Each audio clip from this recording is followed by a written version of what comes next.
Hello friends, welcome back to Technique. In this video, we'll be doing the detailed camera review of the Nothing's CMF Phone 2 Pro. So CMF Phone 2 Pro is one of the really good devices in terms of camera hardware. It provides a telephoto lens in the sub 20,000 price segment, which is kind of unheard. So that is one of the good things about the CMF Phone 2 Pro. So let's see how good the camera experience is. It's a proper triple camera setup. So let's find out how good the camera experience is on the CMF Phone 2 Pro. So before that, if this is your first time on this channel, do hit that subscribe button and also hit the bell icon to get notified of all the videos we publish. So let's begin. So first, let's have a look at the hardware. Now the primary camera is a 50 megapixel shooter, f1.88 aperture. There is face detection, autofocus and electronic image stabilization included. Sadly, it misses out on the optical image stabilization. Now the secondary camera is a 50 megapixel telephoto lens, f1.85 aperture. Once again, it has only EIS included. There is no OIS, and it has 2x optical zoom and 20x digital zoom. Now the third camera is an 8 megapixel f2.2 aperture. It's an ultra wide angle camera with 119.5 degree field of view. Now in terms of selfie camera, we get a 16 megapixel shooter with f2.45 aperture. Now the rear camera can do 4K 30 fps recording, while the selfie camera is capped at 1080p 60 fps. So let's go straight into the camera samples to see how it performs.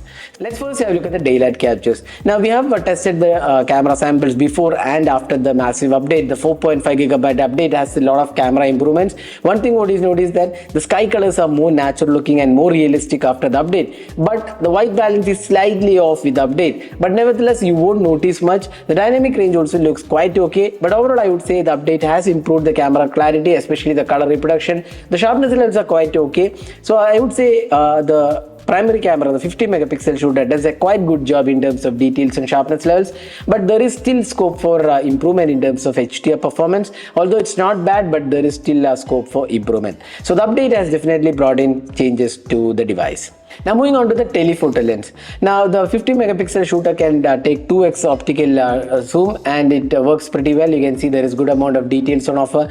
The sharpness levels and clarity looks good, and once again I would say it does a quite good job. Once again the dynamic range could have been a tad better, although not bad. It's still really good. Now the ultra wide angle camera is still improved when it comes to color reproduction after the update, but the details are quite okay because it's an 8 megapixel shooter. It has its limitation, but nevertheless it does a quite good job, I would say, considering the price segment of below 20,000 price.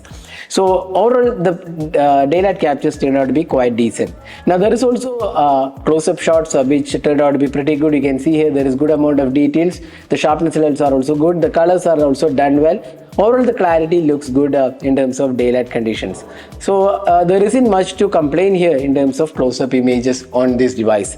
Now moving on to the portraits. Now this is one area where we got mixed results because it's not very accurate, especially the skin tones and the colors didn't look that impressive. There is still scope for improvement in the telephoto lens.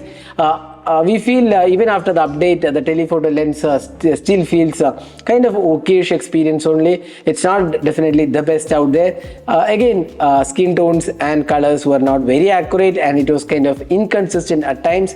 But nevertheless, it does a quite good job with the telephoto lens, and the portraits turned out to be okayish experience. I wouldn't say it's bad or it's the best, but still for a phone in this price segment, it does a quite good job. Now the edge detection was also quite acceptable, I would say. Now moving on to the low light experience, you can see that without EIS there is a bit of shake happening and the images get spoiled. But nevertheless, if you can take images without much of shake, it works pretty well. I would say the details are quite okay, and the dynamic range looks decent, I would say, while colors look quite okay. So the low light experience seems decent on this device. Now next let's move on to the selfie camera. Now the 16 megapixel shooter once again does a good job with colors and dynamic range. Overall I would say there isn't much to disappoint here. It looks good. Again I would say it is quite good in terms of dynamic range. Overall I would say the selfie camera did a good job, especially after the update. The selfie camera was much better than the one before update. But again, skin tones are not very accurate, but I would say acceptable for a phone in this price segment. Moving on to the video recording, it can record 4K 30 fps footage, and you can see here even without OIS it does a quite good job with electronic image stabilization. The footage seems almost good in this price segment. The colors are good, the sharpness levels and details looks quite okay for the price segment it is being offered. So 4K 30 FPS is offered. Now 1080p at 60 FPS also looks quite similar. The stabilization is done well, and overall I would say the clarity and details are quite acceptable for a phone in this price segment. Now the telephoto lens, you can do 2x telephoto. Once again 4K is supported. Here again I would say there is a hint of focus ending, but nevertheless it's quite a good experience.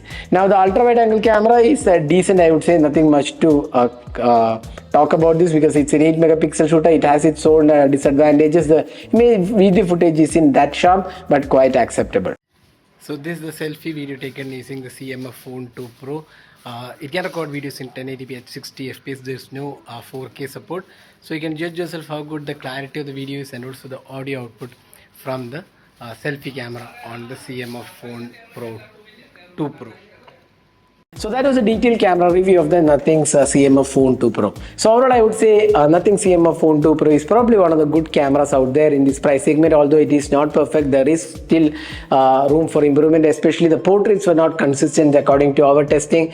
Low light experience could have been done better with optical image stabilization. So these are areas where probably the next iteration could do better. But overall I would say the CMF Phone 2 Pro is a decent experience overall. It has telephoto lens, it has ultra wide and a proper 50 megapixel camera setup, so that way it is good. But there are some shortcomings like lack of optical image stabilization and inconsistent portrait experience. But overall I would say the Nothing CMF Phone 2 Pro won't disappoint most of the users, especially for the 17 to 18,000 price segment it is being offered. So what do you guys think about the CMF Phone 2 Pro in terms of camera experience? Do let us know your thoughts in the comment section. This is Dhanur signing off. Thanks for watching. Hope to see you in our next video. Have a great day.